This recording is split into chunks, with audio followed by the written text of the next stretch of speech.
எல்லாருக்கும் வணக்கம். என்னுடைய ராதா ராமராவ் சேனலுக்கு உங்கள் எல்லாரையும் வெல்கம் பண்ணுறேன். இந்த வீடியோவில் நீங்கள் பார்க்க இருக்கிற ரெசிபி பார்த்தீங்கன்னா சுருள் நார்த்தங்காய் அப்படின்னு சொல்லலாம், இல்லை உப்பு நார்த்தங்காய் அப்படின்னு சொல்லலாம். அந்த காலங்களில் இதை ஒரு மருந்தாகவே உபயோகப்படுத்துவாங்க. அதாவது வாமிட்டிங் வந்தால், காய்ச்சல் வர்றப்ப, வயிற்றுப்போக்கு வர்றப்ப தயிர் சாதத்துக்கு இதை கொஞ்சமாக எடுத்து வச்சு சாப்பிட சொல்லுவாங்க. அவ்வளோ ஒரு ட்ரெடிஷ்னல் மெத்தடுங்க. இந்த சீசன், அதாவது இப்போ இருக்கிற சீசனில் கிடைக்கலன்னா கூட உங்களுக்கு புரட்டாசி மாதத்தில் உங்களுக்கு நார்த்தங்காய் கிடைக்கும். அப்போ கூட நீங்கள் இந்த வெயிலில் இந்த சுருள் நார்த்தங்காவை ரெடி பண்ணி வச்சுட்டா ஒரு வருஷம் வரைக்கும் உங்களுக்கு வீணாகவே போகாது. இந்த ட்ரெடிஷ்னல் மெத்தட் சுருள் நார்த்தங்காய் எப்படி செய்யலாங்கிறத பார்க்குறதுக்கு முன்னாடி இது வரைக்கும் என்னோடய சேனலுக்கு சப்ஸ்கிரைப் பண்ணாத வீவர்ஸ் உடனே சப்ஸ்கிரைப் பண்ணி பக்கத்தில் இருக்க பெல் பட்டன் ப்ரெஸ் பண்ணிங்கன்னா ஆளுங்கிற ஆப்ஷன் வரும். அதை ப்ரெஸ் பண்ணால் நான் போடுற புது புது வீடியோ நோட்டிஃபிகேஷனாக கிடைக்கும். உப்பு நார்த்தங்காய் இல்லைனா சுருள் நார்த்தங்காய் அப்படின்னு சொல்லலாம். நார்த்தங்காய் எப்படி இருக்கணும் அப்படின்னா தோல் மொத்தமாக இருக்கும், நல்லா அடர் பச்சை நிறத்தில் இருக்கும். இதுதான் நார்த்தங்கான்னு பேர். கிளாஸ் பவுல் ஜாடி ஏதாவது ஒன்று ரெடி பண்ணி வச்சுக்கணும். இதுக்கு கல்லுப்பு தாங்க யூஸ் பண்ணணும், தூள் உப்பு யூஸ் பண்ணக்கூடாது. நிறைய பேர் பார்த்திங்கன்னா இதை சின்ன சின்னதாக கட் பண்ணி உப்பில் ஊற வச்சு வெயிலில் காய வைப்பாங்க. நான் சுருள் நார்த்தங்காய் அப்படிங்கிற மெத்தடில் பண்ண போகிறேன். என்னன்னு பார்த்தீங்கன்னா தனித்தனியாக கட் பண்ணாமல் இப்போ மேலேருந்து கீழே வரைக்கும் பார்த்திங்கன்னா கண்டினியூஸாக நம்ம அதை தனியாக கட் ஆகாத மாதிரி தொடர்ந்து நம்ம கட் பண்ணிகிட்டே வரணும். இதுதான் சுருள் நார்த்தங்கான்னு பேர். நம்ம பிரித்து பார்த்தோம்னா மேலேருந்து கீழே வரைக்கும் ஒரு நாடா மாதிரி சுருள் சுருளாக வரும். இந்த மாதிரி கத்திலையும் நீங்கள் கட் பண்ணலாம், இல்லைனா அருவாமனை வச்சும் கட் பண்ணலாம். நாங்கள் ஆக்சுவலாக அருவாமனையில் தான் கட் பண்ணுவோம். நல்ல மெல்லிஸாக கொண்டு வரலாம். இப்போ கீழே உட்காந்து காமிக்க முடியலங்கிறதுக்காக நான் கத்தியில் கட் பண்ணுறேன்.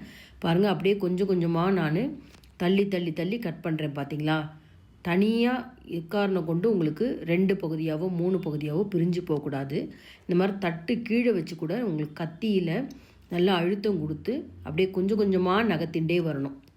பாருங்கள், கடைசி வரைக்கும் இந்த இப்போ மேலே காம்பு பகுதி அப்படின்னா கீழ்ப்பகுதி வரைக்கும் தொடர்ந்து நம்ம கட்டாகாத அளவுக்கு, தனியாக போகாத அளவுக்கு இந்த நுனிப்பகுதி வரைக்கும் கட் பண்ணிட்டு வரணும். இது தாங்க சுருள் நார்த்தங்கான்னு பேர்.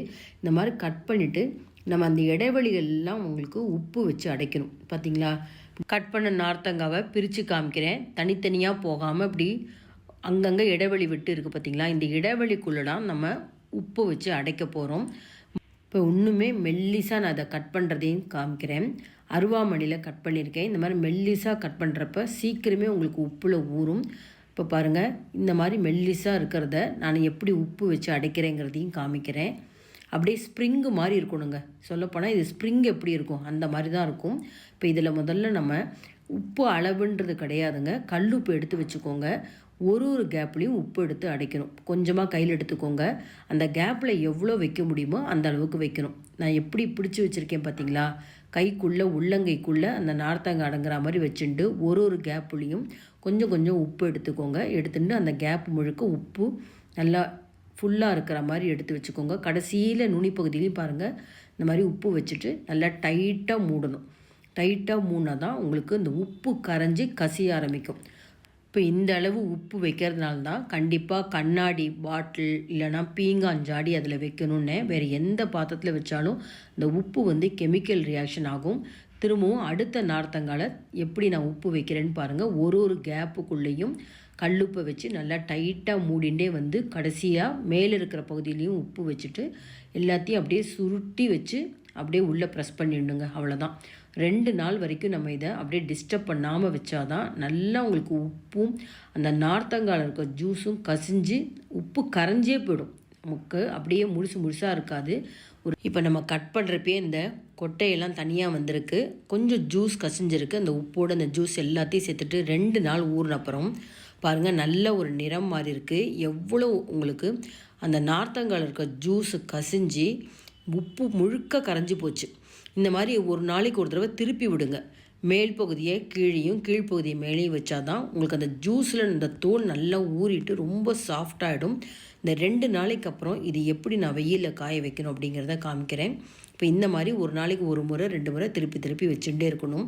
இப்போ 2 நாள் அடுத்து இது எப்படி காய வைக்கணும் அப்படின்னா, டைரெக்டாக நம்ம தட்டில் எல்லாம் வச்சு காய வச்சா ஸ்டெயின்லெஸ் ஸ்டீலில் பார்த்திங்கன்னா இரும்பு கலந்துருக்கும். அப்போ உங்களுக்கு ஒரு மாதிரி துரு பிடிச்சா மாதிரி போயிடும். அதனால் ஒரு தட்டு மேலே பிளாஸ்டிக் ஷீட் போட்டுட்டு இந்த நறுக்குன நார்த்தங்காய் கொஞ்சம் கூட தனித்தனியாக பிரிஞ்சு போகாத அளவுக்கு அந்த சுருள் நார்த்தங்காவை அப்படி மெதுவாக அப்படி பிரித்து விட்டு, அதாவது வெயிலும் படணும், அதே சமயத்தில் தனித்தனியாக அது கட் ஆகாமல் இருக்கணும்.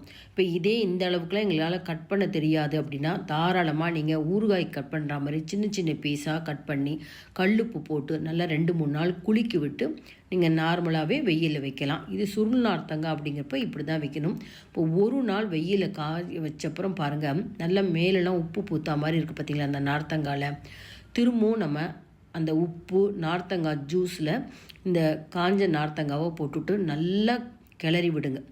அந்த ஜூஸ் முழுக்க திரும்பவும் இந்த நார்த்தங்காவோட சேரணும். எப்படி நம்ம மோர் மிளகாவில் வெயிலில் காய வச்சுட்டு திரும்பவும் அந்த மோரில் 2-3 நாள் கலந்து வைப்போமோ, அதே மாதிரி இப்போ 2-3 நாள் இதை தொடர்ந்து செய்கிறப்ப அந்த லிக்யூடாக இருக்கிற அந்த நார்த்தங்காய் ஜூஸு உப்பு எல்லாம் திரும்ப உங்களுக்கு இந்த நார்த்தங்காவோட சேர்ந்துட்டு நார்த்தங்காய் ரொம்ப சாஃப்டாகிடும். இதை திரும்பவும் நான் 2-3 நாள் நல்லா காய வச்சப்பறம் காமிக்கிறேன். பிளாஸ்டிக் ஷீட்டை அப்படியே நம்ம எடுத்து வச்சுக்கணும்.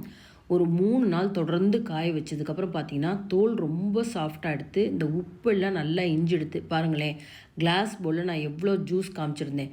2 நாள் திரும்ப நம்ம காய வச்சு இந்த ஜூஸில் போட்டதுக்கப்புறம் கம்ப்ளீட்டாக உங்களுக்கு எல்லாமே இஞ்செடுத்து, இது 2 வருஷத்துக்கு முன்னாடி போட்ட சுருள் நார்த்தங்காங்க. கலர் மாறி இருந்தாலும் ரொம்ப சாஃப்டாக இருக்கும்.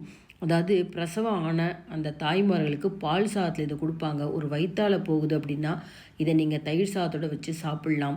காய்ச்சல் இருக்குது அப்படிங்கிறவங்க வேறு எந்த ஒரு ஊறுகாயும் சாப்பிட முடியாதுங்க. தாராளமாக இதை கொஞ்சமாக சின்ன பீஸாக எடுத்துட்டா வாய் கசப்பு தெரியாது. இதை முக்கியமாக நம்ம பாட்டிலில் தான் ஸ்டோர் பண்ணணும். ஏன்னா அந்த அளவுக்கு உப்பு இருக்குது இல்லையா. ஜாடி பாட்டிலில் ஸ்டோர் பண்ணுங்கள். நிறம் மாறும், ஆனால் நிறம் மாறினாலும் உங்களுக்கு ரொம்ப சாஃப்டாக இருக்கும். அதிக அளவு நம்ம வெயிலில் காய வச்சுட்டா ரொம்ப ஹார்டாகிடுங்க. இப்போ சரியான ஒரு பதத்தில் 3 நாள் நம்ம வெயிலில் காய வச்சதுக்கப்புறம் இந்த மாதிரி பாட்டிலில் ஸ்டோர் பண்ணுறப்ப இன்னுமே உங்களுக்கு இது சாஃப்டாகிடும். பாருங்கள், அப்படி கையால் பிக்க வரணும், அந்த அளவுக்கு நம்ம இதை காய வச்சு எடுத்துருக்கோம். வெயில் இருக்கிறப்பே நார்த்தங்காய் கிடச்சா ஒரு 2-3 நார்த்தங்காய் இந்த மாதிரி உப்பு நார்த்தங்காய் போட்டு வச்சு பாருங்கள். இந்த வீடியோ பிடிச்சிருந்தா லைக்ஸ் கொடுங்க, கமெண்ட் பாக்ஸில் உங்கள் கமெண்ட்ஸ் போடுங்க, ஃப்ரெண்ட்ஸ் அண்ட் ரிலேட்டிவ்ஸ்க்கு வீடியோவை ஷேர் பண்ணுங்கள். சப்ஸ்கிரைப் பண்ணாதவங்க சப்ஸ்கிரைப் பண்ணி சப்போர்ட் பண்ணுங்கள். Thank you viewers.